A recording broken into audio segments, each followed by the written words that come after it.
Day 7, which leads to the grand finale of the story, which, however, deviates drastically from the original in its adaptations.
Symbolism.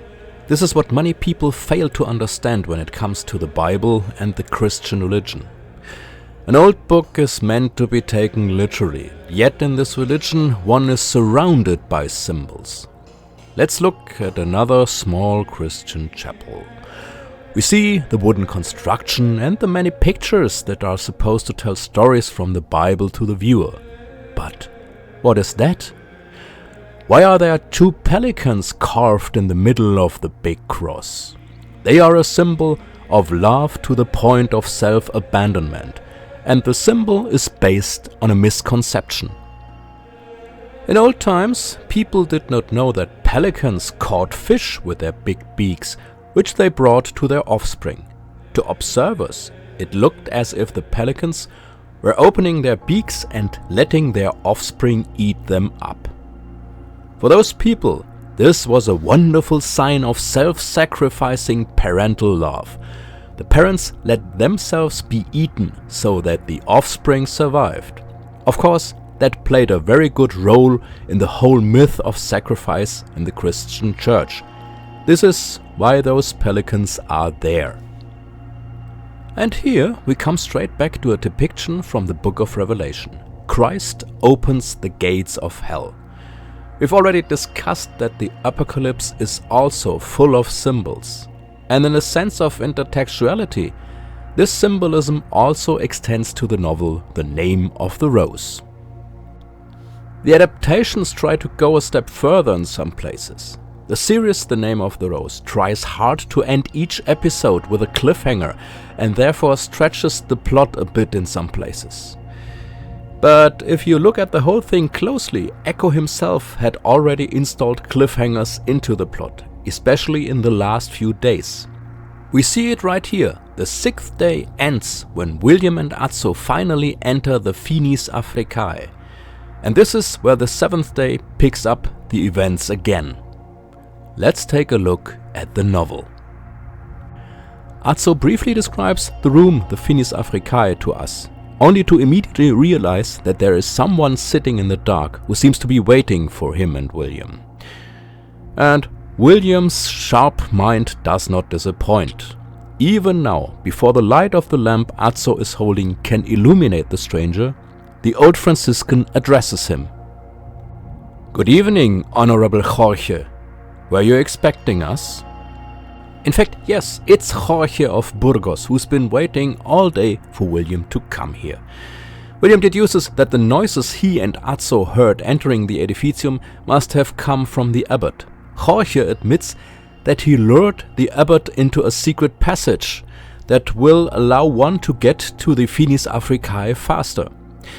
The mechanisms to move the secret doors are located here in the room, and after hearing that someone entered the secret passage, the blind monk pulled the ropes of those mechanics.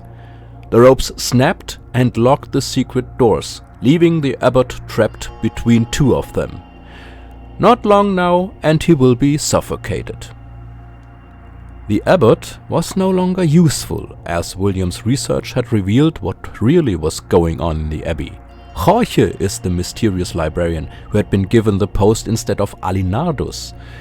But his increasing blindness prevented him from doing this job any further, and as Alinardus said with a smile, his opponent had been called to the realm of darkness by God. And so Jorge made sure to gain control of the abbey and the library by killing people and put other people in the right places who were obedient to him. He ensured that Abbo was elected abbot contrary to custom, and also that simple-minded Malachias became a librarian, although he spoke no foreign language. And so everything falls into place. The mysterious book, which will be discussed in more detail in a moment, is considered by Jorge as a threat. But then Berengar boasted that he could get the book for the curious Adelmus. In return, Berengar demanded that Adelmus fulfill his carnal lusts. Plagued by his conscience, Adelmus threw himself off the wall after giving Venantius the instructions on how to get the book. Venantius was poisoned because of the book and put in the pig's blood vat by Berengar to make it look like an accident. Then Berengar himself died, also poisoned.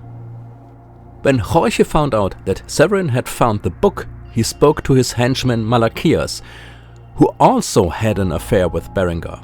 He told him that Severin had the book because Berengar had promised him certain services. Mad with jealousy, Malachias went to Severin and killed him. But contrary to the instruction to bring the book to the Finis Africae immediately, Malachias kept it to himself. That's why he too had to die. After William also describes to Jorge what book it is and that it is made of a special linen paper, which comes from Spain, more precisely from near Jorge's hometown of Burgos, which is another reference to the blind monk as the creator of the whole misery. Jorge is so impressed that he lets William read the book. It is probably the last copy of the second book of Aristotle's Poetics, which Jorge claimed was never written. William begins to read. In the first book, we discussed tragedy and how it works by arousing pity and fear to purify those same feelings. Here, as promised, we shall deal with comedy along with satire and mimus, and show how, by awakening pleasure in the ridiculous, it leads to a purification of that same passion. We have already shown in the book about the soul to what extent this passion is worth paying attention to, insofar as man is the only living thing capable of laughing. But William doesn't get very far while reading, because the pages of the book are sticking together as if someone had spread a wet mass on them. William also knows what stuff it is, the poison that was stolen from Severin's laboratory. Anyone reading the book would automatically wet their fingers to turn the pages and would slowly but surely ingest poison until they swallowed enough to die. Now, William also adds that there was no plan to commit the murders according to the Apocalypse. The circumstances of the death were all coincidences. Only in the case of Malachias, this is not entirely true.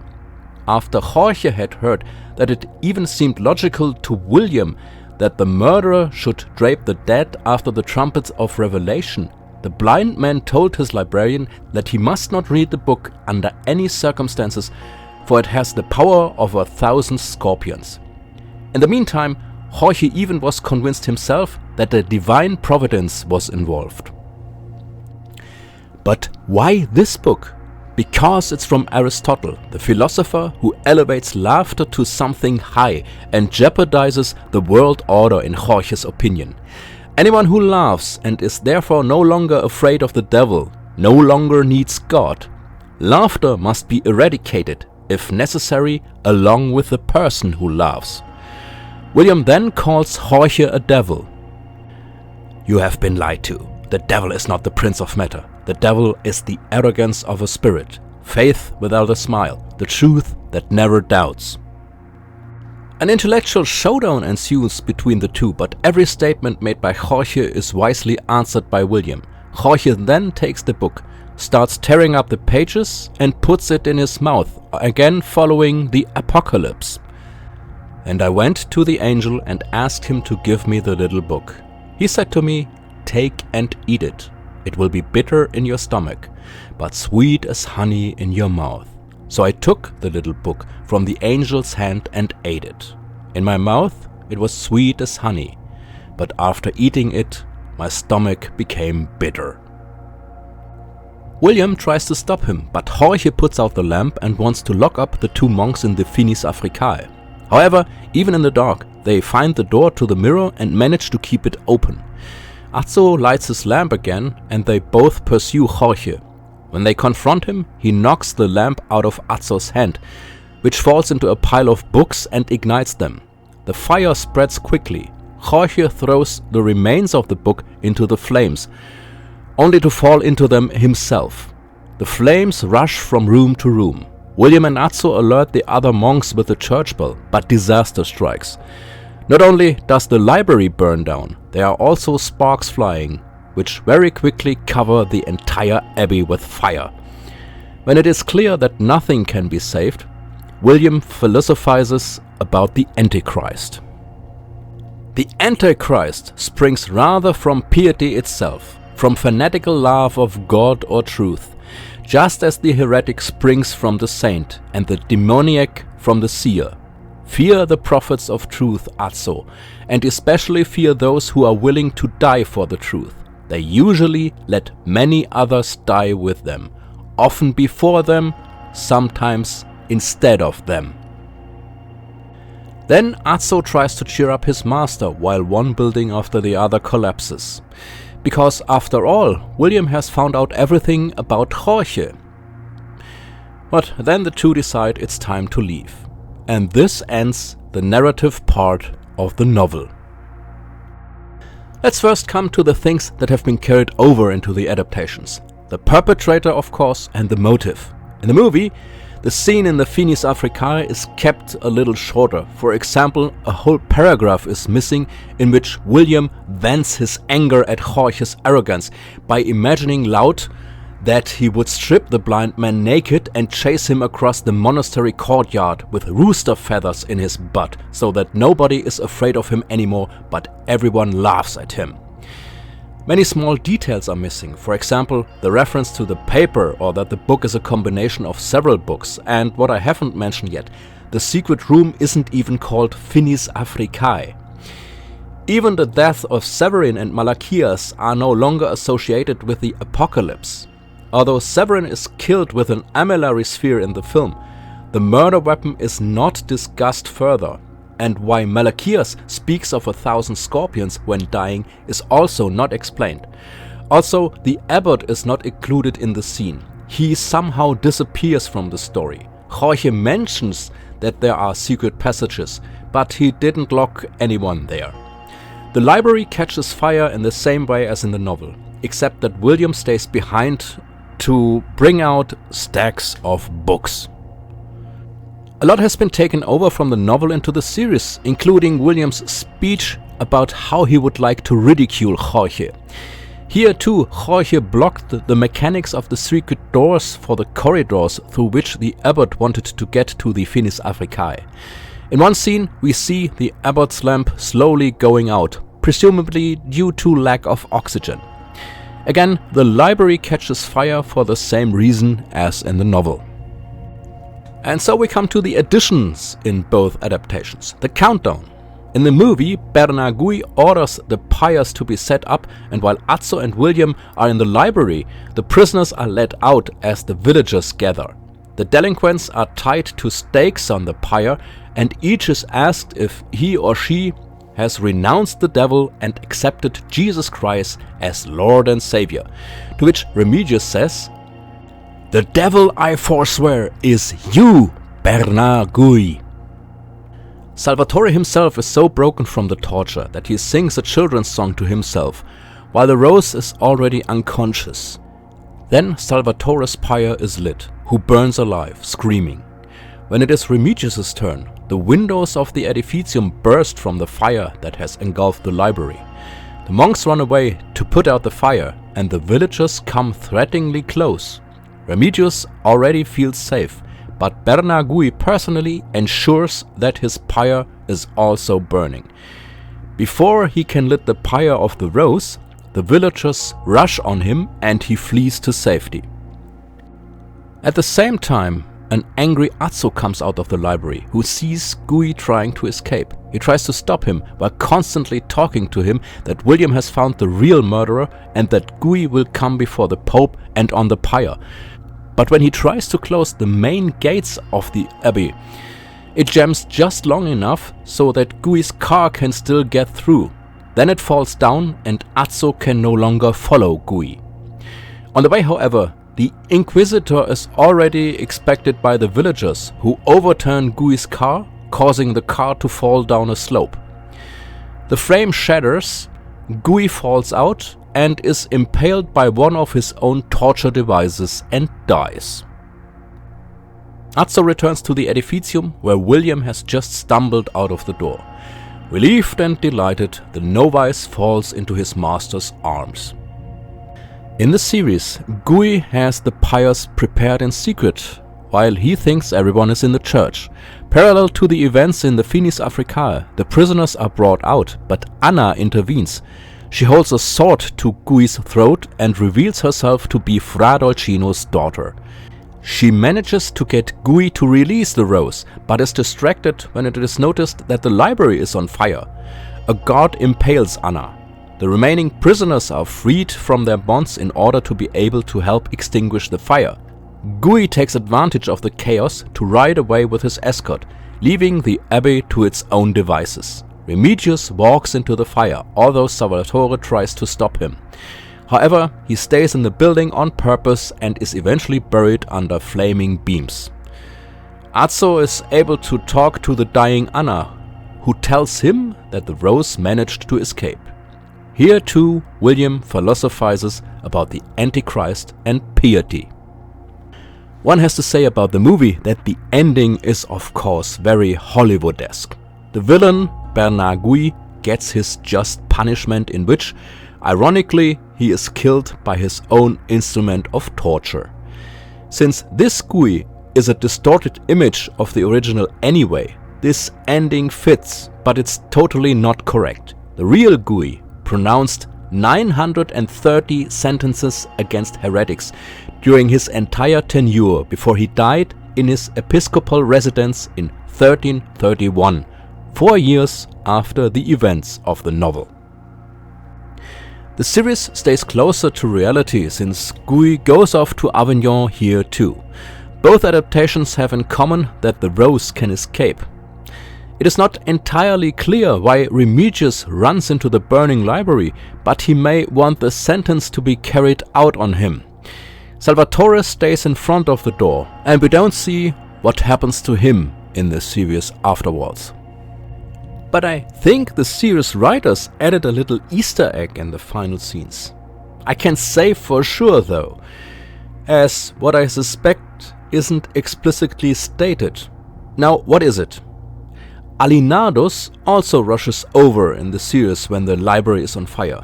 By this time, however, the fire has spread to the whole abbey, and a burning horse comes running and overruns him. Since the apocalypse speaks of horses breathing fire when the sixth trumpet is heard, and, moreover, William thought it is possible that the next dead person would be found near or in the horse's stables, I suspect that this end for Alinardus, from whom the reference to the apocalypse came in the first place, was chosen on purpose by the authors. But that's just my guess. What remains, however, is the problem that the plot of the events of the last chapter in the series seems very stretched. The film has to move forward with its finale, so everything is very dynamic. The series is taking its time again. I still haven't come to a judgment on the countdown to the burning of the 3 delinquents. I still have a strange feeling about it. Would an adaptation really have lost so much by staying closer to the original? As far as the movie is concerned, there is one more scene in what I would classify as the epilogue of the movie that would not have been possible if Gui had taken his prisoners to Avignon. But we'll take a look at that in the epilogue, where I examine the whole story again and try to clarify the last connections. And we will take another look at intertextuality, forbidden books, and big libraries.